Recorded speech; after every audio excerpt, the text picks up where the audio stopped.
साथियों नमस्कार। आज हम जानेंगे टैली में किस तरह से लेजर क्रिएट करें। लेजर क्रिएट करना जानेंगे तो सबसे पहले तो हम आपको बता दें कि टैली में जब भी आप नई कंपनी क्रिएट करते हैं तो 2 लेजर ऑटोमेटिक बन जाते हैं। अच्छा, लेजर क्रिएट करना कैसे आसान है वो भी मैं आपको दिखा दूं। आपको कहीं और जाने की जरूरत नहीं, आपको क्रिएट टैब पे जाना है और लेजर को सिलेक्ट करना है। यहाँ पे आप लेजर बनाएंगे तो इनके विषय में मैं आपको डिटेल में बताऊंगा, लेकिन पहले मैं आपको वो दो लेजर दिखा दूं जो टैली में पहले से ही क्रिएट हो जाते हैं जब आपकी कंपनी क्रिएट की जाती है। तो उसके लिए आपको क्या करना है, मास्टर के अंदर ही, ये मास्टर है, इसके अंदर ही आपको अल्टर ऑप्शन को सिलेक्ट करना है। जब आप अल्टर को सिलेक्ट करेंगे तो यहां पर आपके सामने अकाउंटिंग मास्टर में आप देखेंगे तो लेजर ऑप्शन आ जाएगा। लेजर पे आप जाएंगे तो यहां पर देखिए कैश और profit and loss 2 ledger automatic बन जाते हैं। अब बात आती है ये लेजर होता क्या है। तो लेजर थोड़ा सा समझने की जरूरत है, क्योंकि लेजर बनाना तो आसान है लेकिन लेजर को समझना थोड़ा मुश्किल है। पहले तो आप समझिए लेजर क्या होता है। लेजर होता है आपका खाता। लेजर मतलब होता है खाता। अब एग्जांपल समझिएगा, समझ में आएगा। आप एक दुकान पे जाते हो, कहीं से आप कोई भी प्रोडक्ट खरीदते हो और आप चाहते हो कि वहां पर आपका पूरा हिसाब मेंटेन रहे, कि आप कभी भी जाओ तो आपको पता चले कि आपने पिछली बार ये प्रोडक्ट लिया था और इस रेट में लिया था, आपने कुछ पैसा दिया या बचा हुआ है, इस तरीके का जो भी हिसाब किताब हो वो सब उसी में रखा जाए। अब एग्जांपल के लिए, जैसे आपने मान लीजिए कि एक बैंक से लोन लिया, एग्जांपल समझेंगे तो समझ में आएगा। आपने एक बैंक से लोन लिया और उस बैंक में आपने कितना पेमेंट अपने लोन के अकॉर्डिंग किया है वो हिसाब पूरा आपके लेजर से ही पता चल पाएगा। लेजर से आपका पूरा डिटेल निकल पाएगा कि आखिर आपने क्या लिया है और क्या दिया है, कितना पेमेंट हुआ और कितना बचा हुआ है। या आप अगर कोई प्रोडक्ट बेच रहे हैं, प्रोडक्ट खरीद रहे हैं, तो भी आपको एक लेजर की जरूरत है। बिना लेजर के आप ना प्रोडक्ट बेच पाएंगे ना ही आप प्रोडक्ट खरीद पाएंगे। आप किसी को पैसा दे रहे हो या आप किसी से पैसा ले रहे हो तो भी आपको लेजर क्रिएट करना होगा। अगर आप कोई प्रोडक्ट वापस ले रहे हो या आप कोई प्रोडक्ट बेच रहे हो या आप बेचा हुआ प्रोडक्ट वापस ले रहे हो, तो ऐसे कार्यों के लिए आपको, हर एक काम के लिए आपको एक लेजर क्रिएट करना होगा। और अगर लेजर नहीं है तो आप किसी भी प्रकार से कोई ट्रांजैक्शन नहीं कर सकते। तो आपको आसानी से समझ लेना चाहिए लेजर का मेन काम क्या है, हमारे ट्रांजैक्शन का पूरा हिसाब किताब रखना। मतलब ये एक बुक है जिसमें आप पूरा हिसाब रखेंगे। अब लेजर क्रिएट करने के लिए आपको क्रिएट टैब पे जाना है। यहां आपको लेजर ऑप्शन मिल जाएगा, लेजर पे जाना है। अब आप देखेंगे तो आपको इस तरीके का लेजर क्रिएशन विंडो आपके सामने खुल जाएगा। अब लेजर क्रिएशन विंडो को समझिए, ये नेम है, नेम में क्या होगा, लेजर का नाम होगा। और फिर उसके बाद अंडर में यहाँ पे जो कैपिटल लिखा है, ये कैपिटल है क्या। मैंने पिछले वीडियो में बताया आपको कि जो ग्रुप क्रिएट करते हैं, ये अभी मैं आपको ग्रुप दिखाऊं, पिछले वीडियो में मैंने इसी के विषय में बताया था कि ग्रुप कैसे क्रिएट करें। तो ये ग्रुप क्या होता है ये पूरा डिटेल मैंने आपको बता दिया है। तो आप पिछला वीडियो देख लेंगे तो आपको समझ में आ जाएगा कि ये अंडर क्या है। ग्रुप, जो आप ग्रुप क्रिएट करते हैं वो अंडर में होगा।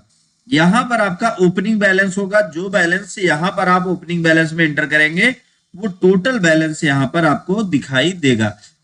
उसके बाद फिर बाकी चीजें यहां पे एंटर करके हम आगे देखते हैं लेजर कैसे क्रिएट करते हैं, एक एक चीजें। अब जैसे आप लेजर क्रिएट करने वाले हैं, मान लीजिए कि आप बैंक अकाउंट का लेजर बनाने वाले हैं, तो हम यहां पे कर देते हैं बैंक अकाउंट। अब हम एंटर करते हैं, तो जैसे हम एंटर करेंगे तो यहां पे बैंक अकाउंट का यहां पे नाम आ गया।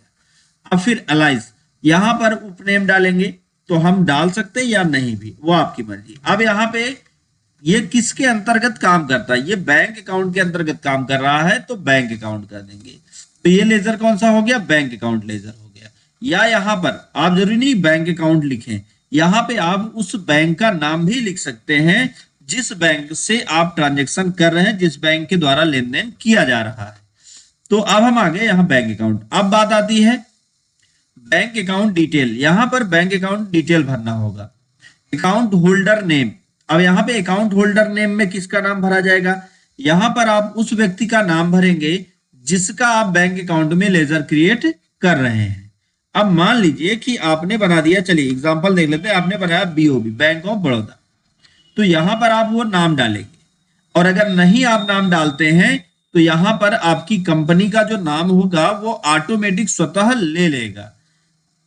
अगर यहाँ पे आपकी कंपनी का नाम दिख रहा है तो भी आप उसे वैसे ही छोड़ सकते हैं। तो ये हमने लिख दिया, अब इंटर करते हैं। फिर कहता है अकाउंट नंबर, जो अकाउंट नंबर है वो अकाउंट नंबर आप यहां पे इंटर करेंगे। फिर उसके बाद आईएफएस कोड, जो आईएफएससी कोड होता है वही ये है आईएफएससी। तो आईएफएससी, सी फॉर कोड, तो जो आईएफएससी होगा बैंक का वो आप डालेंगे। जैसे मान लीजिए कि आपका एसबीआई है तो लिखते हैं SBIN, बीओबी है तो BOB 0, फिर SBIN 0, या जो भी आपका नंबर हो वो आप लिख के इंटर करते हैं।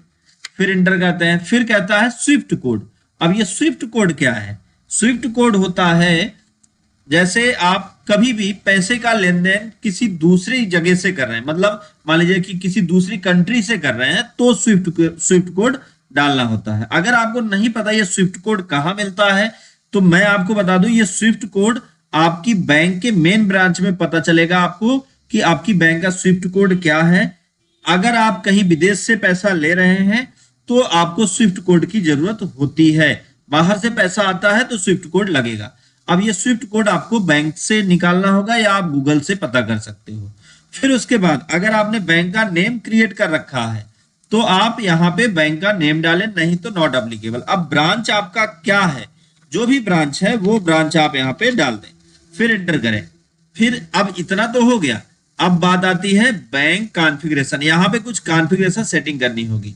अब जैसे कह रहा set oblique alter range of chequebook, जैसे अगर आप चेकबुक तैयार किए हैं, आप बैंक से चेकबुक लिए हैं तो चेकबुक की शुरुआत कहां से होती है और चेकबुक एंड कहां होता है, तो ये आप यहां पे डाल सकते हैं, नहीं तो आप इसको छोड़ दीजिए। उसके बाद कहता है इनेबल चेक प्रिंटिंग, अगर आप चेक प्रिंटिंग को इनेबल करना चाहते हैं तो यस कर दीजिए। फिर अगर उसमें कोई चेंजिंग करना चाहते हैं तो यस नो कर दीजिए। अब फिर उसके बाद आपको क्या करना है यहाँ पर, अब यहाँ पर आपको एड्रेस डालना है। अब एड्रेस किसका पड़ेगा पहले तो आपको समझना होगा। ये कह रहा है मेलिंग डिटेल्स, तो यहाँ पर आपको उस व्यक्ति का जिसका ये लेजर क्रिएट हो रहा है उस व्यक्ति का यहाँ पे पूरा डिटेल भरा जाएगा। अब जैसे यहाँ पे बैंक का नाम, बैंक अकाउंट लिखा हुआ है, बैंक अकाउंट की जगह पे आपने कोई नाम दिया होता तो यहाँ पर वो नाम दिखाई देता। फिर उसके बाद अब उसका एड्रेस, जो भी उसका एड्रेस है वो आप एड्रेस यहाँ पर डाल देंगे। फिर उसके बाद अब आता है स्टेट, किस स्टेट का है और उसका पिन कोड क्या है। ध्यान दीजिए पिन कोड जरूर आप डालिए, पिन कोड से क्या होगा एरिया का पता चल जाता है। उसके बाद क्या कहता है टैक्स रजिस्ट्रेशन डिटेल, अगर इसका टैक्स का जीएसटी का रजिस्ट्रेशन है तो यहां पर वो डिटेल डालिए, और नहीं है तो आपको कुछ करने की जरूरत नहीं, इंटर करके आगे बढ़ जाना है।